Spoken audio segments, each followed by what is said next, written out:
Deborah, how are you feeling today? Hi, thank you for inviting me to this podcast. In preparation to this, I had the joke that I will answer you by saying I'm okay. So I'm okay. I'm glad. yes, but I will elaborate. Don't worry. I am glad to be here. Whenever I have such opportunities, it's a space for me to reflect on my journey, on my career path, and as I was telling you before we started, today has been a hectic day. So I am glad that I am now sitting down and trying to, as much as possible, focus and be present in this conversation, because as we go along in our daily lives, we tend to jump from one thing to the next without being very, very mindful to what we're doing. But and then when you're doing something of this sort, you have no other option but to fully focus.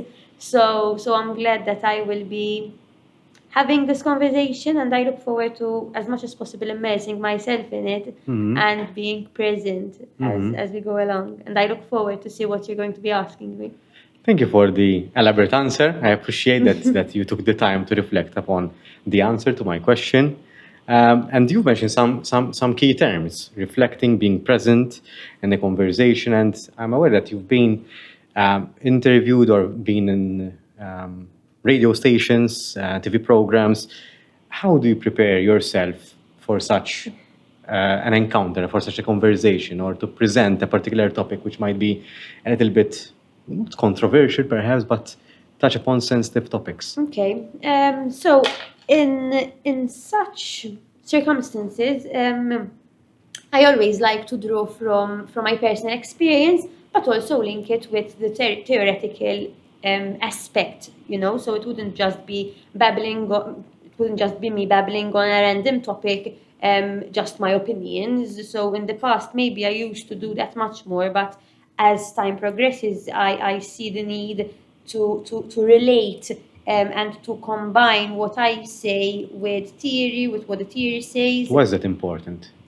Because I feel that to a certain extent, theories have been tried and tested, no? So I feel that consolidates, and then your practical experience in my head. I remember when I started reading for my master's, I had already some personal experience in working in the field, but when I sat on the student's desk and started learning the theory, I started almost like joining the dots. So for me, the theory became very, very practical, important. Okay.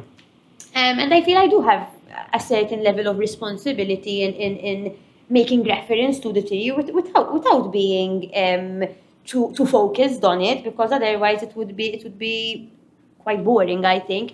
But I think the combination of the practical element and the theoretical element would create something very, very insightful, something very, very interesting, and it's something that I find quite fascinating.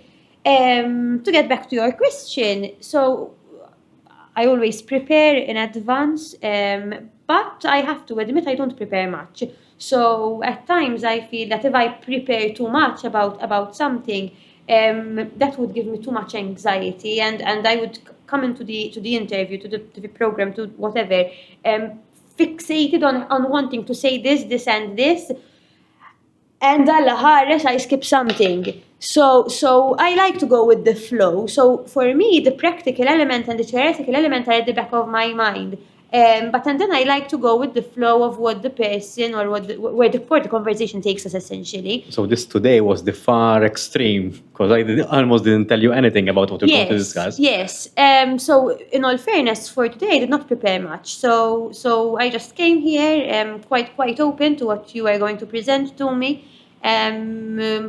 and we'll take it as it comes. But no matter how many times I go to such interviews, to give trainings, to deliver talks and presentations, I always get very, very nervous and anxious before. So before I used to think that's something that gets better by time. So you've done it once, twice, eventually you'll get used to it.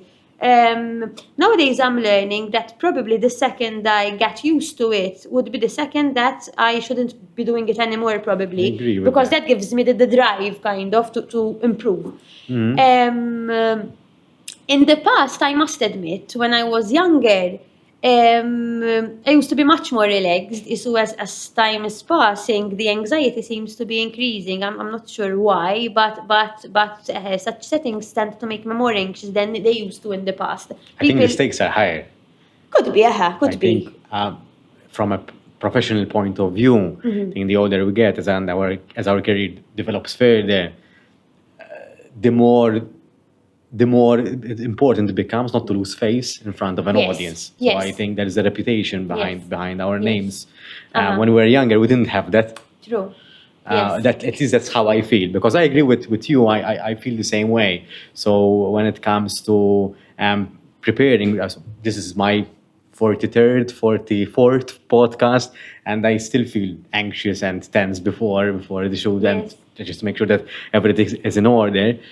So I share the same thing, Yes. and I pondered on that, and I think that's to the conclusion I came. That's it's because of the reputation that you've built around your profession, sort of. That's very interesting. I had never really had the time to reflect upon it. I mean, it was something that, all right, I'm anxious, I'm doing it, I did it well, on to the next kind Yes. of. But now that you're mentioning it, it's true. So the more the time passes, the more responsibility I And- carry to a certain Yes, extent. and the greater impact your what you're going to say has. Yes. And So- I know, I would know that if I say something that is detrimental, kind of, it's going to have a big impact ultimately on not just on me. I feel that I carry a responsibility towards the profession and towards the people that we work with. So I think in the past, when I used to go and share my views as someone who studied psychology, it carried a certain amount of weight. But now, when I am presented as a psychology practitioner, I feel that it not only represents me, but it also represents the profession itself. So I have this responsibility not just towards myself, but towards my colleagues and the psychological community at large, to a certain extent. So yes, I really resonate with what you're saying. So coming up to follow-up questions. So the first one is that, have you experienced imposter syndrome? And if yes, how do you go about it? Recently, I've gotten to know that apparently it's not being referred to as imposter syndrome Really? anymore. It's being referred to as the imposter phenomenon. Okay. All right. I am not sure, so I haven't done any research on it, so I stand to be corrected. But it's something that I have been facing. It has been unrelenting, honestly, over the past 3 years. It has been unrelenting. So the first time I was introduced to this concept of imposter syndrome, imposter phenomenon, whatever you want to call it, was in my first year of my master's. Okay. So initially, it has always been my dream to become a forensic psychology practitioner. It has always been my dream. So the moment I was accepted into the course, it was like, Allah, I'm there, kind Yes. of. I'll do the course, I'm done. So not what happened. The second I sat on the student's desk, I realized that there are so many things that I don't know. And at the time, I had already had around approximately 5 years working experience. So I was already, to a certain extent, at a point in my career where I had some experience, some professional experience. But the second that I went back to the student's desk, I was literally stripped. It was stripped away. So I was there, literally, I felt I know nothing. And anything that I started to learn started to feel as if I was fake, as if I was undeserving of having that position as a forensic psychology trainee, if it makes Because sense. you felt that you didn't know enough.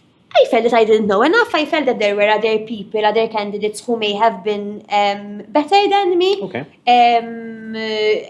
it was something that I had never particularly experienced. I used to think that the second I get chosen for my masters, I would have reached my tafkif, Yes. so my ultimate goal. But the second that I went back to the student's desk, I came face to face with sorry, when I speak, I tend to speak very fast. I realized I got face to face with the truth that there were so many things that I didn't know, and to a certain extent, it was very humbling. So I was very glad that I experienced that. But obviously, without the support of my supervisors and then reading on the concept of imposter syndrome, it would have been very, very limiting because, for example, I used to feel that I was chosen merely based on luck, for example. Especially, I was lucky as maybe not many people applied, or I was lucky because forensic psychology is not that much in demand. It's less popular than the other streams. Speak about organization psychology. Well, at least it is offered in Malta. Organizational, I know it's not yet offered. Not yet. Not yet. So at least we're a step ahead. Yes. So it's something that I definitely experienced.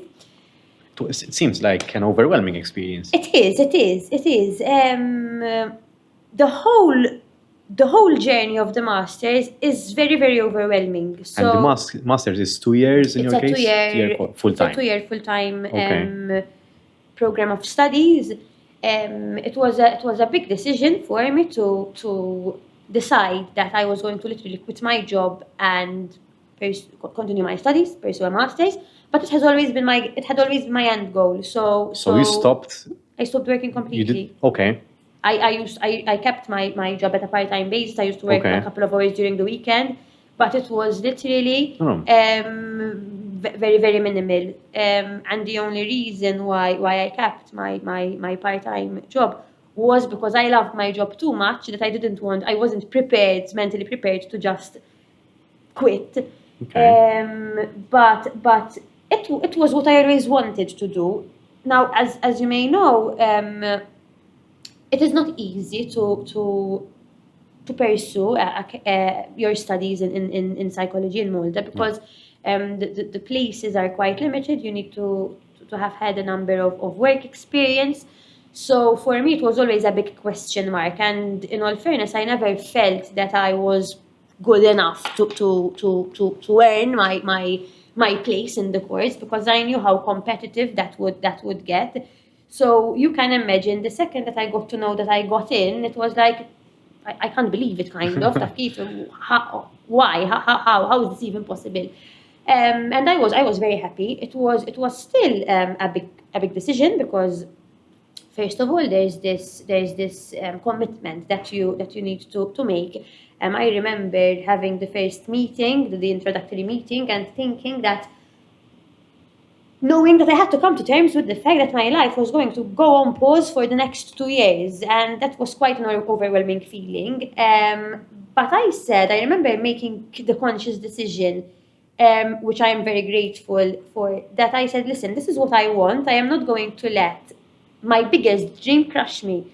So I always knew that even if it's going to get very, very difficult, I'm not going to let it affect my mental health to the extent that I can't function, because otherwise it wouldn't be worth it. I mean, nothing is, by the time I've learned that nothing is more important, not even my biggest dream. Yes. I wasn't going to let my biggest dream turn into my worst nightmare, if I'm dramatizing it here. But I didn't want to do that. So I said, listen, I'm going to do it, Imma, but I'm going to pace myself so as not to let all the anxiety, all the feelings of overwhelmment that I was feeling kind of cripple me. I said I'm going to do it, but I am going to keep myself as level-headed as possible. I knew that it was going to get tough. I knew that there were a lot of sacrifices that I had to make, even in terms of financial sacrifices. I mean, having to stop working for 2 years when you would have gotten used to getting paid. Is it needed? What do you mean? In the sense that for someone, if whoever is listening might be interested in enrolling themselves in this course, do you need to stop working in order to pursue that study? Is it that intensive, or it was your decision just to focus purely on studies? In my experience, I managed to balance between the two. I had a very flexible part-time job, so I could work as much as my schedule allowed. I personally couldn't do more than that. I couldn't have worked more, so I worked very, very few hours, 40, ma nafx, half 25 hours per month. Okay. So very, very, I used to work nights, a couple of nights during the weekend. 40 per month, I used to work 2 or 3 nights, not much. Half hours, 36 hours, usual 3 nights. And there were months close to exam periods and deadline periods where I stopped working completely. For that particular month or 2 months, I wouldn't give any availabilities.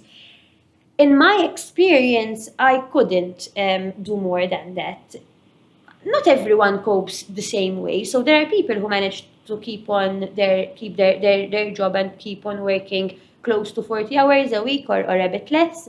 And there are people who said, listen, I can't even work 5 hours a month because this is really taking my time. So I think it's up to the person's priorities and up to the person's life circumstances, because I understand that not each and every individual has the same circumstances. If you have a loan, if you have certain commitments, if you have a family, you can't just stop working.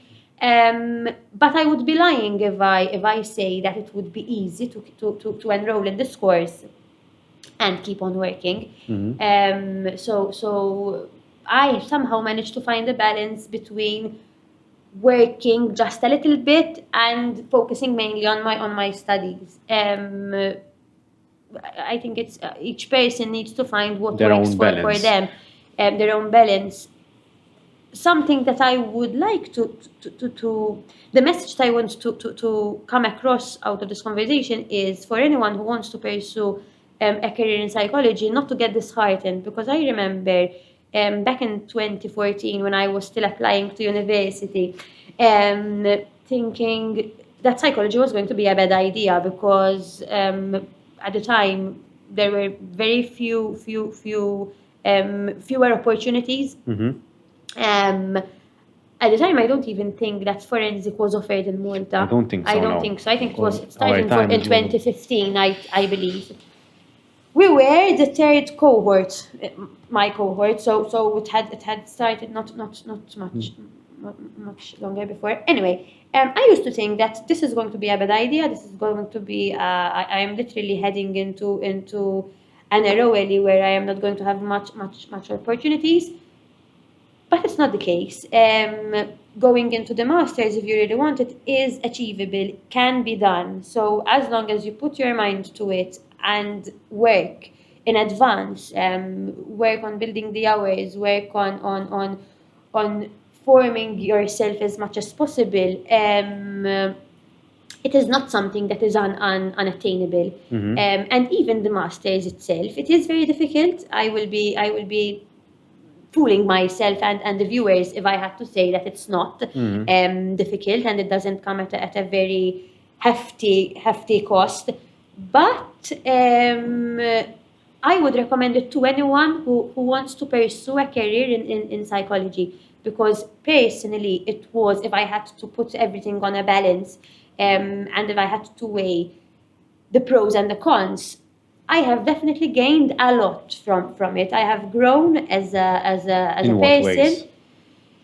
I have grown in terms of resilience, in terms of how to manage your time, in terms of how to prioritize what you really want out of life, in terms of how much of how reflective I am. The course in itself requires you to be reflective and to have a level of self-insight. So what was your journey? Because this podcast is mainly about personal growth and self-reflection and self-discovery, I would say. You're mentioning self-reflection. What is your experience with self-reflection? I mean, how do you go about it? Because everyone does it in a different way. Yes. I think as a person, I have always been very much in touch with what I'm feeling. I am not always honest about it, but deep down I yourself? would know, at least with myself, I would know that I am feeling X, Y, or Z.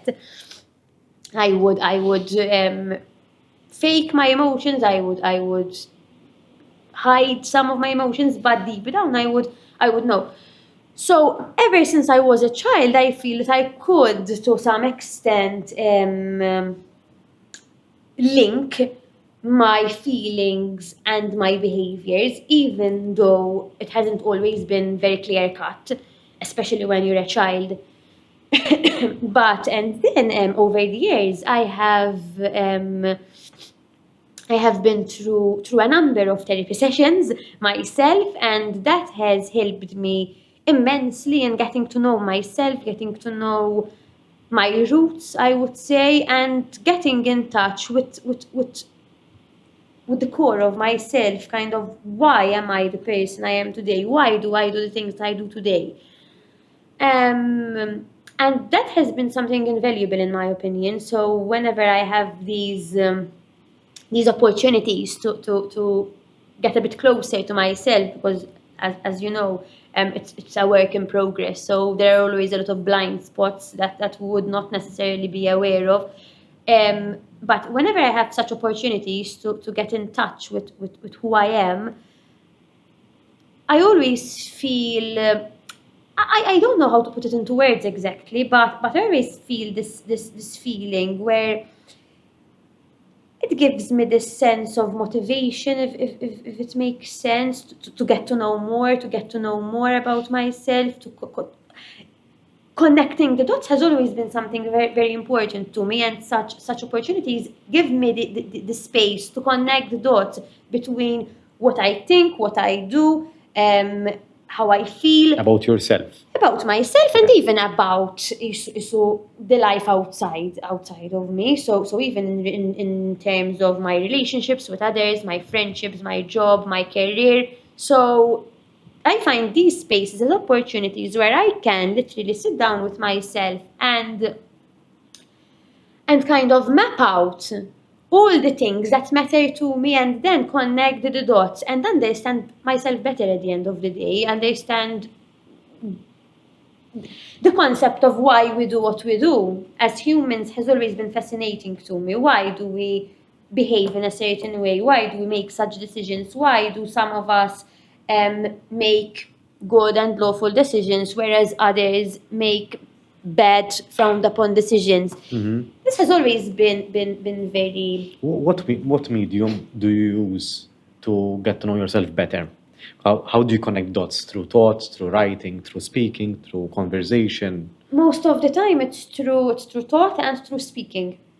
Okay. So writing is not I like to write a lot, but I tend to be a bit of how do you say it? I'm a bit obsessive at times when it comes to these things. So if I had to write something, I would want my handwriting to look as if it's like a romantic the script kind of, and I don't have that. So and then halfway through, I start getting very nervous and very, very upset that it's not coming how I want it to be. So and then I decide not to write anything at all. So I'm a bit like that. I'm a bit of an everything, an all or nothing kind of person. It's either perfect or not. So by the time I'm learning that sometimes it's good to find the place in between, but it's so most of the time I rely on these deep conversations. Therapy is something that is very, very important to me. I look forward to therapy sessions, as much as difficult they may be, and as much as there are times where I unconsciously try to dodge them, kind of, but nonetheless, I always come out of the therapy session feeling elated. That's the word I was looking for before. This sense of illahwa, wow, it's light, relieved. Not necessarily light and relieved. Sometimes I leave the therapy room feeling almost heavier than I would have walked in, but with a sense of purpose. So that sense of heaviness would make sense. That's why you mentioned motivation before. That's why I mentioned motivation before. Your question was, is what medium do I use? Yes, mostly it's just me thinking, and like at times when I'm driving, I tend to speak to myself a lot. Self-talk does help. Yes, Self-talk does help. yes, it does. So I get into these conversations with myself, whereby I process a lot of things that would have happened during the day. Supervision helps a lot. Supervision is something that helps me connect the professional and the personal. Okay. So it's something that I always look forward to a certain extent because I would know that I am going to go there looking at things from a particular perspective, but and then leaving the session seeing things from a possibly a different perspective that wouldn't have occurred to me in the beginning. So to you, what's the difference between therapy and supervision? That's something that I still struggle with till this very day. So, coincidentally, last week I had a supervision session, and when I was going over my agenda, I was thinking, this is borderline therapy. This is not. So I try to, as much as possible, distinguish between what is personal and what is more client and work related. But at the end of the day, as much as we try to distinguish between the personal and the professional, we need to keep in mind that we are humans and we are one, right? So there's only so much you can distinguish. We need to keep in mind that whatever is going on in our personal lives is going to somehow affect our performance, is going to affect our relationship with our client, it's going to affect our relationship with our colleagues. So for me, awareness is key. So if I go to a supervision session and bring something that is more personal based, there's nothing wrong with it, as long that I would know that Isma, I am mentioning it because that particular topic is interfering or somehow impacting my work, my relationships at work. And there's nothing wrong with going over it and exploring it in supervision. And then, of course, the supervisor would guide you Yes. to, if needs be, proceed further in therapy. So it's that's how I see it. To me, so I might come from a different angle because my background is organizational psychology, but to me, supervision is it feels more like coaching. So in the sense, if I would sort of phrase therapy, to me, therapy is getting to know myself. Yes. And supervision is getting to know myself in the working context, in a specific context. Whereas to therapy, it's much broader. It's broader, yes. To me, at least. The professional context can come in. But supervision, to me, at least, is not purely work, because as you said, I agree with what you said, that yes, we do bring ourselves to work and vice versa. But to me, supervision is more professionally oriented. Yes, and definitely. You're more allowed to be a little bit more flexible in terms of, you might not have deep discussion, and it's okay. And whereas in therapy, you're always trying to, why I'm doing this, why I'm behaving this way, what's the link to my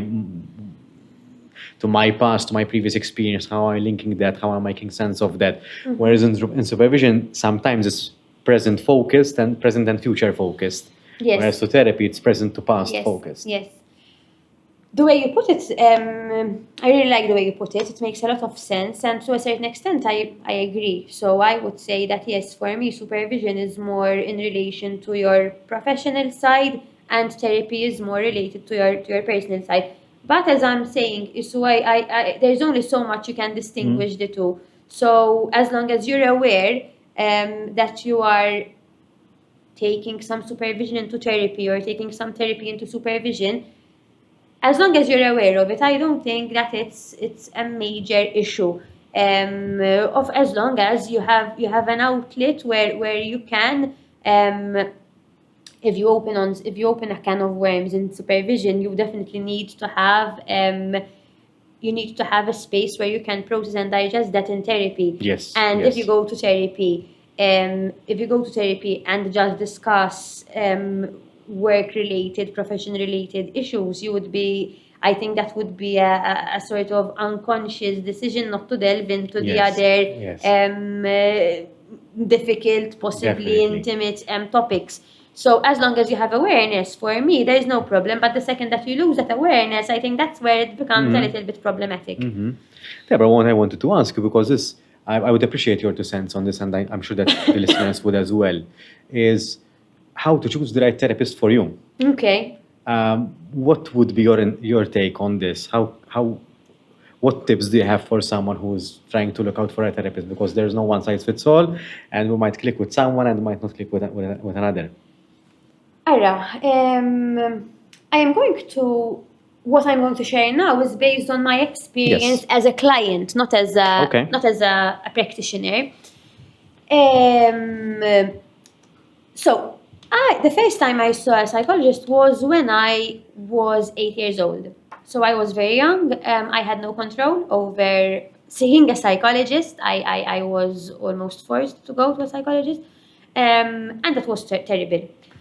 I did not want to engage. I did not want to comply. I did not want to go to the sessions. I was scared of my therapist. It was horrible. It was almost traumatic for me as an 8-year-old child. Then again, back in 2004, things were different. So the psychology profession was much less developed than it is today. So it was not what it is today.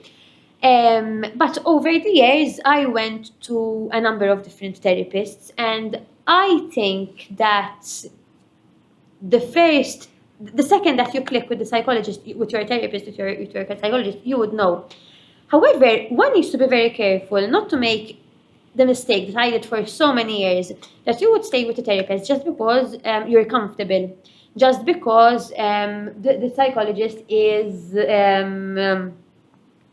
just because psychologist is telling you what you want to hear.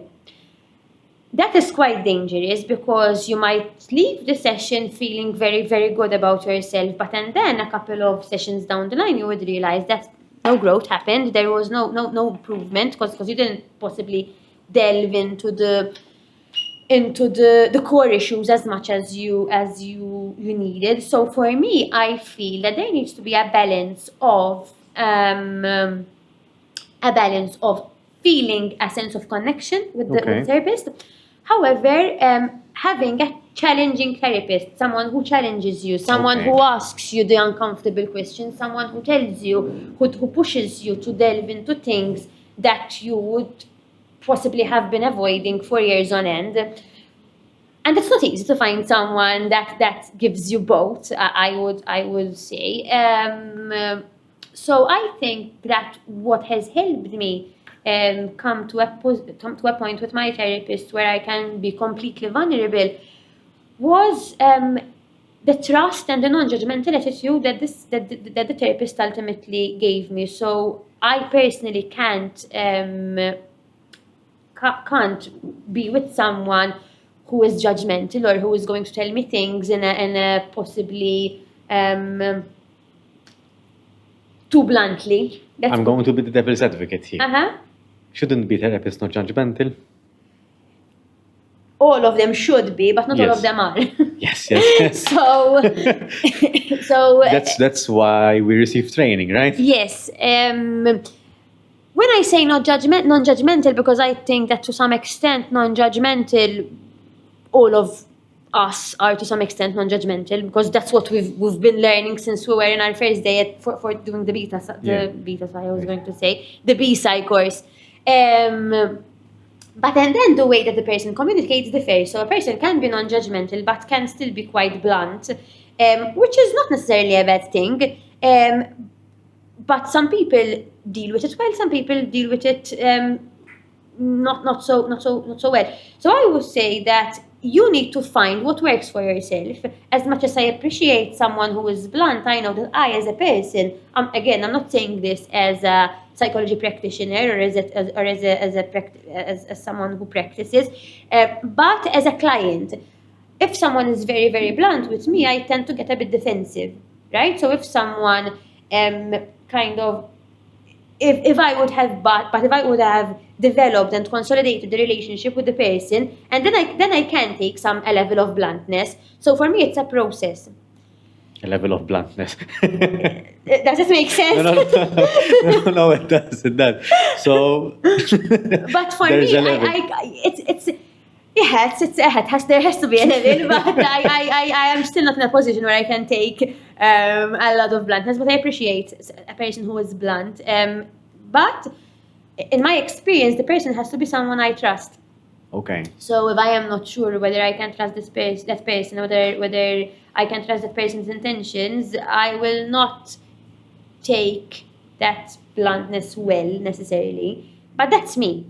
So there might be people out there who would want someone to be blunt with them and who would want someone to take a certain positioning with them, and that's okay. So I think as a person, you need to.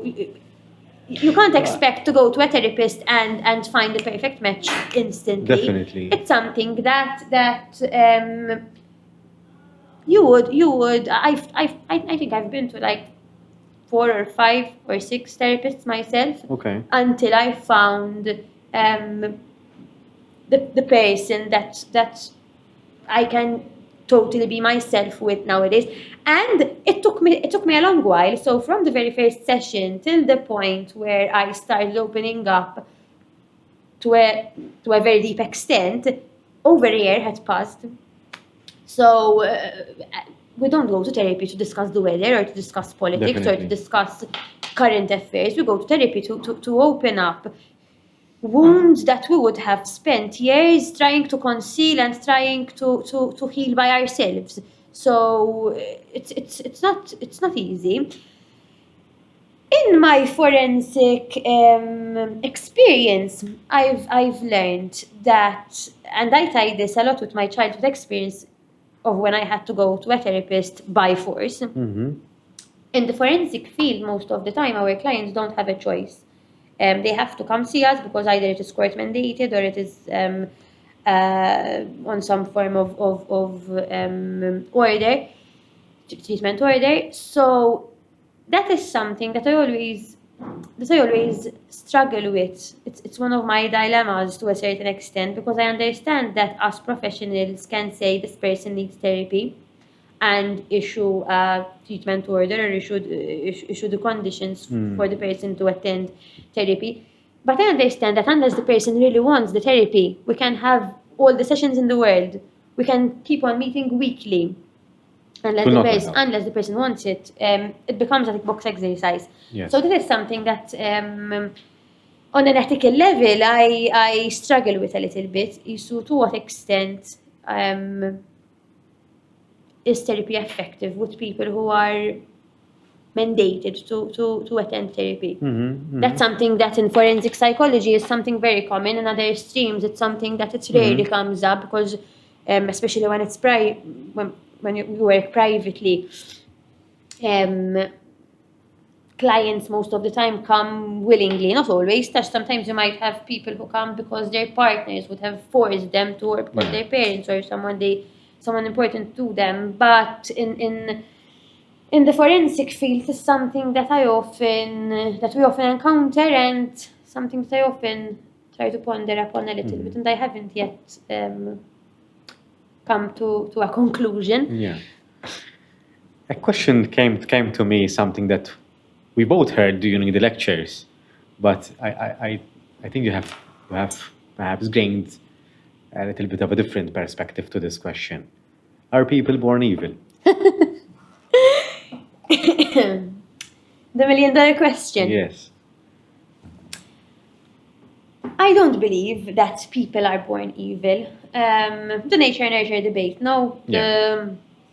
To what extent is it attributed to a person's genetics, to a person's biology, and to what extent is it based on the way that society has shaped the person?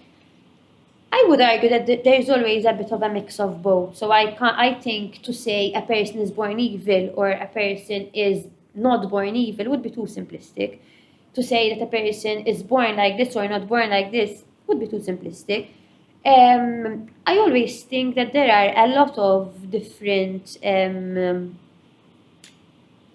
variables that come to play when it comes to a person doing bad things. I think evil is a bit of a big term, it's a bit of a dramatized term almost. Yes, it's true that some people have done unspeakable things. I am fascinated by the Second World War. It's something that I find it's so telling about the human nature, how a person can inflict so much pain on another human being, how a person can look at another human being and regard them as less important, as less valuable. That's something that I am yet to understand. But I believe that under the right conditions, any person can be evil. So if a person is driven by the social forces around him, any person can be capable of doing some level of evil. It doesn't mean that the person is evil, but we are all capable of committing atrocious things that we'd like to think of ourselves incapable of doing. Under the right conditions, I think we can all commit murder. I for one, can definitely commit murder if put under the right conditions. So I think we can. It is very easy to turn people evil, and that's something that we need to be very careful about. It's very easy to turn people evil. I think it stems from our evolutionary Yes. mind, because it's like we say that the negative side of things is more appealing. Doing bad stuff, it's more appealing, it's more thrilling to a certain extent than doing what's right. Because you're trying to do something which is not necessarily good, just to see whether you can get away with it. So the doing bad stuff, to an extent, have a sort of a thrill. And in society, sometimes doing good is perceived as boring, Definitely. as something which is not exciting. Definitely. And I think beyond the thrill that you're mentioning, sometimes doing the bad thing is the easier option. No, Yes, sometimes yes. doing the right thing comes at a price. So I think it is easier for us to do bad choices than right choices. I'm going to bring a silly example, but it is easier for us to not go to the gym than go to the gym. No, because going to the gym, although we know that it's something that is healthy, comes at a price. There's sacrifice to it. Yeah. So I think that on the whole, at face value, sometimes doing the bad decision is a bit easier. You mentioned the evolutionary mind. The evolutionary theory is something that I have always found fascinating as well. I do give a lot of weight to it, and I always keep it at the back of my head, kind of like. I know that a lot of the theories proposed in evolutionary theory are contested, and some may argue that it's still a new field, that it's still quite relatively new.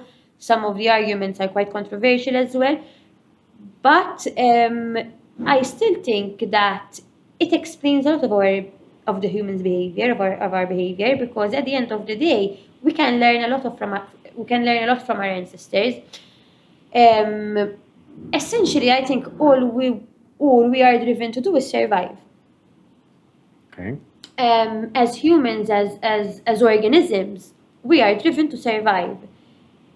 Issa kif u kome, that's another question. We are driven to survive, even if it means doing bad things.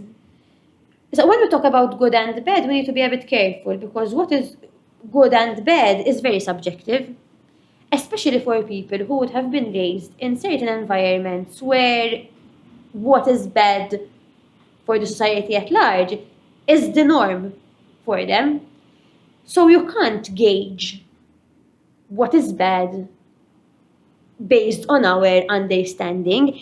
So obviously that's why there are laws, so that we have some form of conformity, because otherwise everyone would be doing whatever, since it's very subjective. Yes. God forbid there weren't laws and the norms and the values.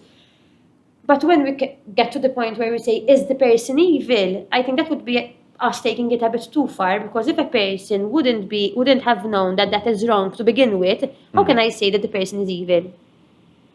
So when I make this argument, I try to be as careful as possible, because I wouldn't want to come across as if I am justifying bad behavior. I am not. So it is very important to have rules, to have laws, and have some form of guidance, because otherwise we would go crazy, literally. Everyone would do whatever they please, which would drive society into a state of anarchy, I think. But when we come to label people as evil or as bad people, we need to take into consideration, where is that person coming from? What is the person's understanding of what is morally right or morally wrong? Even if they killed. It depends. I mean, the act in itself is bad. We can't say that killing is good. So the act in itself is bad, and we would need to see that the person obviously is not a threat to the society. So in that case, I am all for incarceration, whatever needs to happen. So I am not saying that the person go away scot-free, but we need to understand what is killing to that person. So once I had heard the story, I am not sure if I'm going to recount it right, because I had heard it quite a while ago, but someone had killed a person. And this person did not have the notion of that. The person had a level of intellectual impairment, and this person did not know the finality of that. Okay. So for him, killing the person was simply making the person disappear. It's like the little Albert experiment. Almost, yes, almost. Of course, almost. But what I want to say is that each and every case needs to be regarded in its own right. So I think it would be a disservice for us to make blanket statements and say everyone who kills is an evil person. Everyone who did this or who did that is an evil person. The act in itself is evil, of course. You can't kill, you can't take someone else's life. For sure, we agree on that. But the person who would have committed the act, we might not necessarily know where the person is coming from. So that is where, and then professionals would come in and would, as much as possible, try to help the person. But that is why I would argue for people to be a bit more cautious whenever we comment on social media, for example. There tends to be an uproar whenever something of the sort happens, which is understandable, because something of the sort tends to be quite shocking, and as a reaction, we tend to automatically go on the defense and on wanting to kind of distance ourselves from this person. And most of the time, one of the comments that we often see, itfa' il-ħabs u għarmi ċavetta, lock him up and throw away the key. And I understand the anger. In the past, I used to struggle with how people could be so simplistic, kind of, if only it was that simple. But nowadays, I'm understanding why people reason like that. But obviously, we can't just based on that. Ultimately, I still see a human being in front of me. I still see, most of the time, it is a person who would have been wounded themselves. By no means does that justify the act. By no means that mean that the person should be free and left to roam around in society. But that doesn't mean that we should literally forget about the person, lock them up and leave them there to rot till they die, because otherwise so we might as well bring back the death penalty kind of the Yes. So no, my thoughts on this are that I'm all for education. So earlier on you mentioned that sometimes you encounter people who are not super inclined to go to therapy and to receive support, and that's okay. From my side, it happens to me with coaching.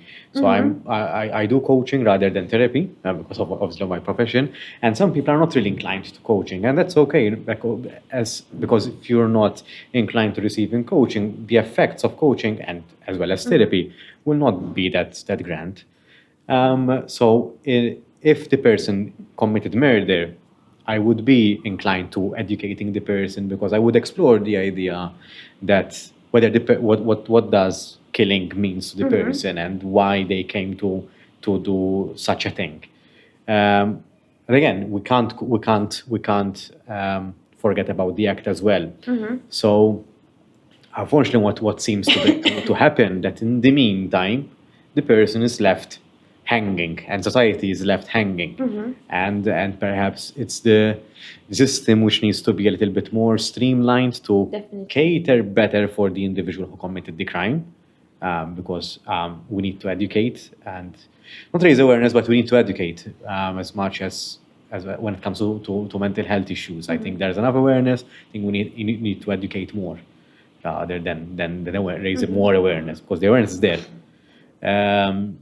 And then support I'm seeing it from a systemic point of view now, supporting the family, the people who are affected from it. I don't think there is the infrastructure to cater for that at the present moment. So rather than just condemning the person left, right, and center, it's like we're reducing the human to a black and white kind of situation. Or yet we all know how complex we are. Yes. There's a lot of gray area in each and every one of us. We're not black and white, unfortunately for us. So we're more complex than that. So we can't reduce the person to a black and white situation. But at the same time, no one is developing an infrastructure, at least I'm not seeing it, to support the system, the person who committed the crime, the victims, the members, the people affected, the citizens as well, because we need to keep in mind psychological safety of the citizens as well. The infrastructure is not there yet. Based on what you're saying, there are a couple of points that I would like to make. So first of all, I think that the system is still far from where it should be, but I think that slowly we are making a lot of improvements. So I had started working in prison back in 2017. I worked there for a couple of months. I went back there last year, and the shift that I saw, you can tell that there are a lot of efforts in place, a lot of systems in place, to provide the best therapeutic environment for the inmates. So there is a lot of work being done, and from that aspect, I honestly have no words but praise towards my colleagues. That doesn't mean that everything is perfect, and that doesn't mean that we don't have much further to improve upon. The first thing that comes to mind when you mentioned the systemic aspect, we need to keep in mind how crime affects society at large. So whenever there's a particular hot case that would take literally the media by storm, people who are not necessarily related to the case might still be affected just by reading about it, just by coming to terms that this person was someone who could have possibly lived close by, or possibly that the crime was committed in a particular place, which we could have possibly passed from in our daily commute. So these are things that affect the social psyche. So it goes to show that the awareness needs to be broader. I would argue that this is one of the improvements or works in progress that needs to happen. But something else that stayed with me as you were talking, and I am trying not to forget anything, but this is something that stayed with me a lot. You mentioned mental health. Sometimes we need to be very, very careful when we look at crime and mental health. It is true that people who commit crime are likely to suffer from some sort of mental health condition. But we need to be careful not to make it sound like or look like that anyone who suffers from mental health issues is going to commit a crime. Because that would be very, very dangerous and very unfair, I think, to anyone who suffers from a form of mental illness. I think it's the other way around. What do you mean? I think society at large scale, I think many people in society perceive a person who commits a crime. After a while, the mental health case comes out. So it's not like the chicken and the egg kind of situation where people have mental health, they are criminals, but it's the other way around. Criminals have mental health. Yes, but if we stretch that too far, it can easily give the impression that just because a criminal has a mental health issue, Okay, I see your point. therefore anyone who has a mental health issue can be a criminal, Yeah. and that would increase the stigma around Yes, mental yes, health. yes, I So that got your is what point. I mean when I say we need to be more careful, because, and rightly so, and we need to acknowledge that whenever someone does a crime, chances are that the person would have be struggling with some sort of mental issue. That's true. But sometimes we need to be careful not to use the mental health card freely, because I think that is something that is often done. Yes. And I think it's very unfair to people who suffer from mental health. Agreed. Deborah, I have a question. I still have to open it up, so I'm not sure what it is. Well, it's quite a long one. All right, so as a forensic psychologist, you essentially studied the minds of criminals, some of whom caused great havoc and suffering to victims and their families who remain distraught to this day. It continues. Twila din ġan sejċetli. How do you not get infuriated at these people knowing how much harm they did? Couple of questions. Question 1. Can a career criminal ever change? I think it's better if you write them down. So, let's start with the first one. Can a career criminal ever change? Okay, Mela. As I said before, each and every case needs to be regarded in its own right. So you can't say yes or no. When you look at crime, most of the time there is the life course persistent criminal, where you have a trajectory of crime which would have started in the person's adolescence, and it would persist throughout their adulthood. And you would have most of the time, this is the most common kind of crime, the adolescent limited crime, whereby people in their adolescence tend to obviously engage in crime more because they would have less inhibitions. They would be in a position where they think less of the consequences. They would be seeking for the thrill. There's the peer pressure. So most of the time, most of the crime would be done by people in the adolescent period. There are very few people who would go on to offending throughout their lives.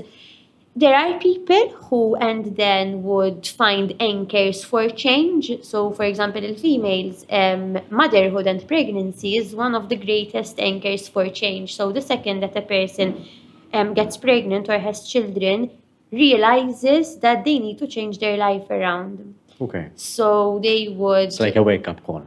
It's like a wake-up call. It's like it gives them the motivation needed so as to kind of seek for help, reach out for help. There are people who would unfortunately go on offending because, and this is something that is often encountered when you have drug use. Drug use unfortunately needs to be sustained.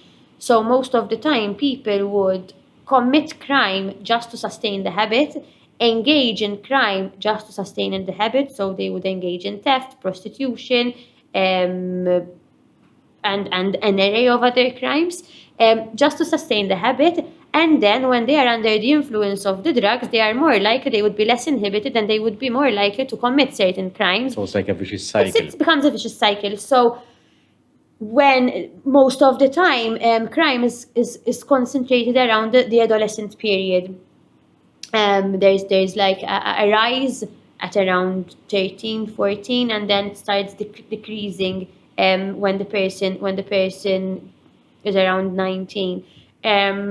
But in cases where a person is a life course offender, it might not be that easy for a person to just unlearn because what we're talking about requires a lot of unlearning, requires a lot of coming to terms with the fact that what you've been doing throughout all your life is not good.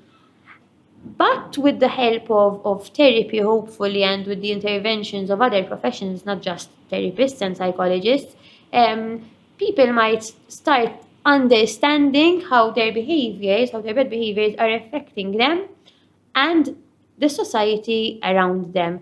And hopefully, through these interventions, we start mitigating against the harm that such behaviors may bring forward. Okay. These are like rapid fire questions. Vera. What would it take for them to change? I think we did cover this to a certain extent. We did. So we did cover this. Yes. Whoever sent that one must have missed the part of the podcast. No, it's just one after the other. I'm saying this not because I'm rude, but because I know who sent it, so that's why I don't want to come across it. You must have had foresight because you would have you knew what's coming out right after that. Are criminals also victims? Yes. Yes. In the beginning of the question, there was something along the lines of how does this not infuriate you? Yes. And at face value, when you receive the case file and you start reading this person did this and this, automatically chances are you'd go in defense and you say, how on earth am I going to sit in front of this person and face this person? But after less than 5 minutes, the second that you start learning the life history of the person, you would realize that at some point in time, that person was a child or a victim themselves who unfortunately would not have found any support or any means of resolving the trauma they would have endured. And unfortunately, and then that was channeled through this bad behavior. So I can't say that all of them are victims, but most of them will be. To me, I might be going out of line here because it's not my exactly my field and my area. But I would say if they are not victims directly, they are victims of themselves. Mm-hmm. So, and you must be caught up in an entanglement between your sense of self. I think you're a victim of yourself to a certain extent. Yes, but when we say someone is a victim of themselves, people are more likely to say affarijiet out their fault. So they're making a victim of themselves. They do whatever. No, it's not from a self-victimizing point of view, but they might have not been. They might not have been. They might not have had the privilege of knowing anything better, and they.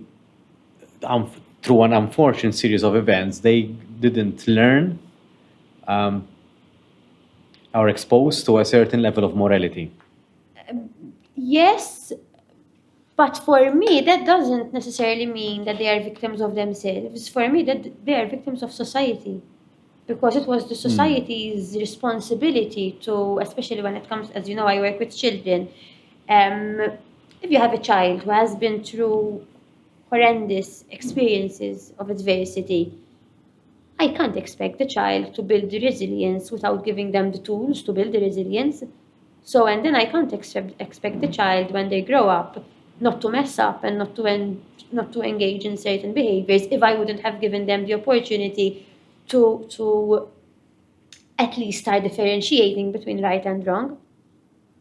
So, but I do agree with you to some extent. I see the victimized because when they commit the crime and they're exposed to therapy and they're exposed to many people telling them what should do, at that point it's a bit too late. So they become victims of themselves because they are entrapped in a system and which is very hard for them to get out of it. For sure, but it shouldn't have been too late in the first place. Yes, ideally, yes. Something that comes to mind, I always give a lot of weight to Maslow's hierarchy of needs.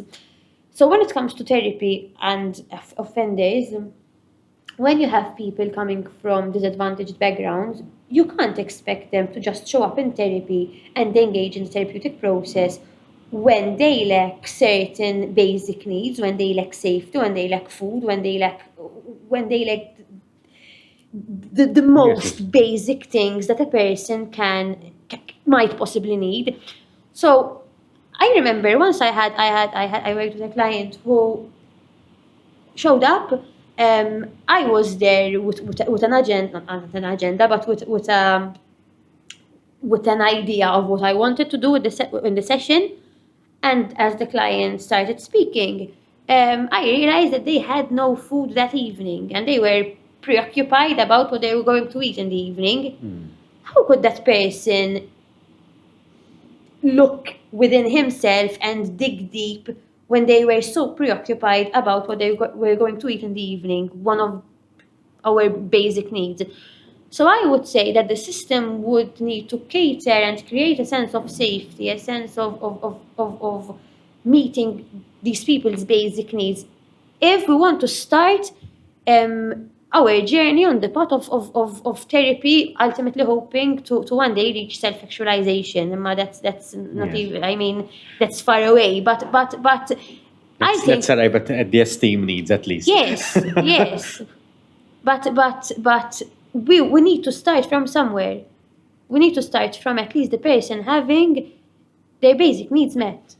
Definitely. And praying that the person is willing to learn and Yes. to some extent conform. Yes, for sure. And this is like the example of, it's better to give you the fishing rod than giving you the fish. So to a certain extent, when it comes to certain social benefits, and we need to be a bit careful in the sense of we can't give away everything at no price at all. Yes. And then we need to have a certain level of we need to motivate people to work, and we need to motivate people to want to better themselves. But that can only be done under the right conditions. Next question, I think we answered this one as well. Does everyone have, but I'm going to read it just anyways. Does everyone have the potential to become a criminal given the right circumstances? We did answer that as well. So last one, do you fear you could turn a criminal given the right circumstances? We did answer this as well. I think that under the right circumstances, I can definitely become a criminal. So I'd like to hope not. but This is on record, by the way. yes, but probably. I mean, you mentioned World War II and any war that, for that matter. I mean, soldiers are sent to kill. Does that mean that they are criminals? But they have to. To what extent do you follow an order? But You have no choice. It's either kill or be killed in that situation. and that's the argument of survival, no? Yep. So it's not easy. It's not easy to say To draw a line. to draw a line. Yes, yes, yes. It's not easy. We can go, I think, go on discussing this till tomorrow, probably. I mean, and I'd like to say that I would be in a position if I was Al-Haris in the position of Second World War, I'd like to say that I would stand up against the leaders or whoever and say, I'm not going to do that because that goes against my morality. But when I realized that my family would be at risk, I might be at risk of dying. Yes, I think I would probably follow through if it means that I will survive. So in Auschwitz, there used to be the capos in the barracks, whereby these were detainees themselves, but they were given a privileged position to bully and to do a lot of bad things to the other detainees.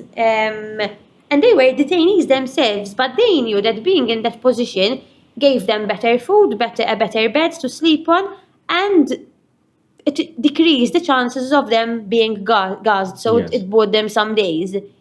Wouldn't you take that opportunity? Because I think I would. Anyone would. I I think I too. would.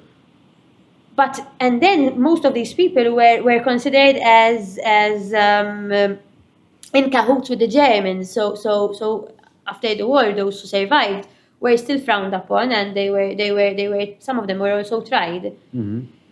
So it's very difficult. It's very difficult. It's very difficult to draw the line, and I think it's to a certain extent, it's a never-ending argument because it's deeply rooted into one's own philosophy and morality as Yes. well. Because everyone's moral compass is slightly different. They might point to the same and somewhat direction, but everyone's belief system is slightly Yes. different. So I think yes, we can share similar values, and especially based on culture as well.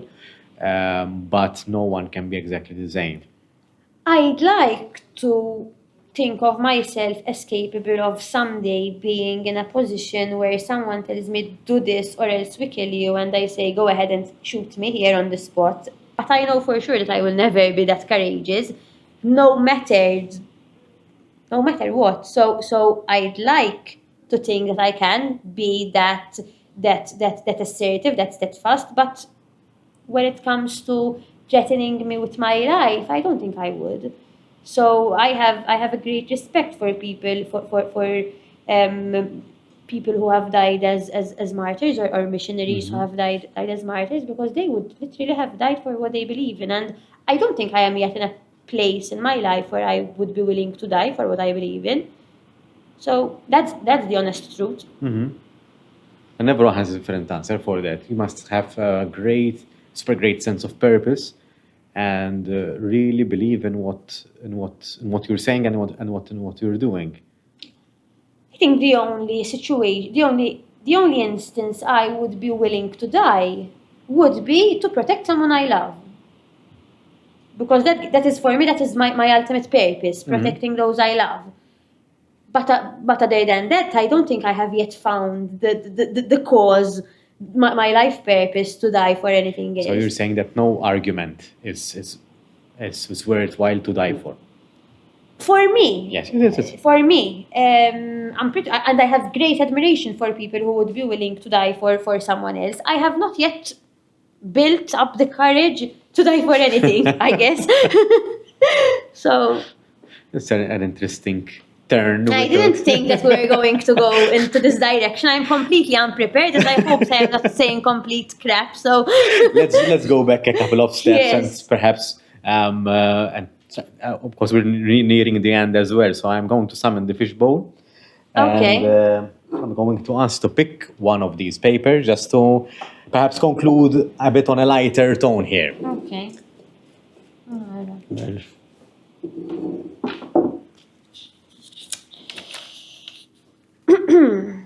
What's a recent experience that changed your perspective on life? Recent experience. Madoff, I need to think about this. Recent experience. Diffiċli din, Diffiċli. I'm trying to think. perhaps you met a client. He was like, "No, help you out a little bit." Perhaps the client. No, I think.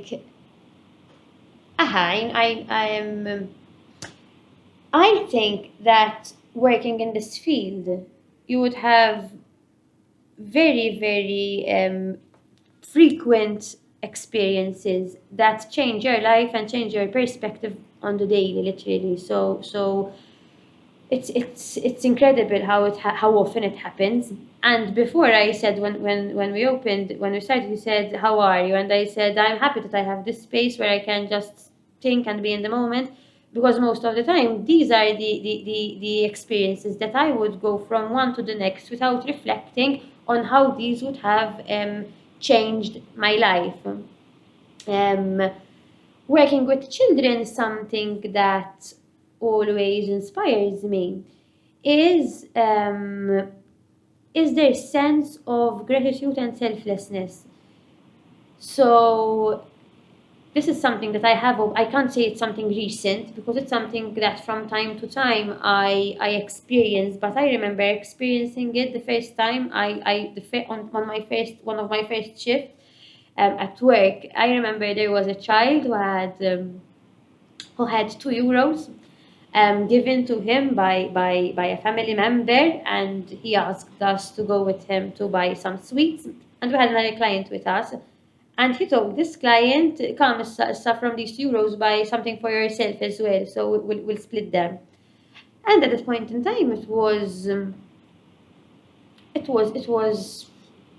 left me speechless, because to see a child who has so little, but who would be willing to share it with someone else so selflessly,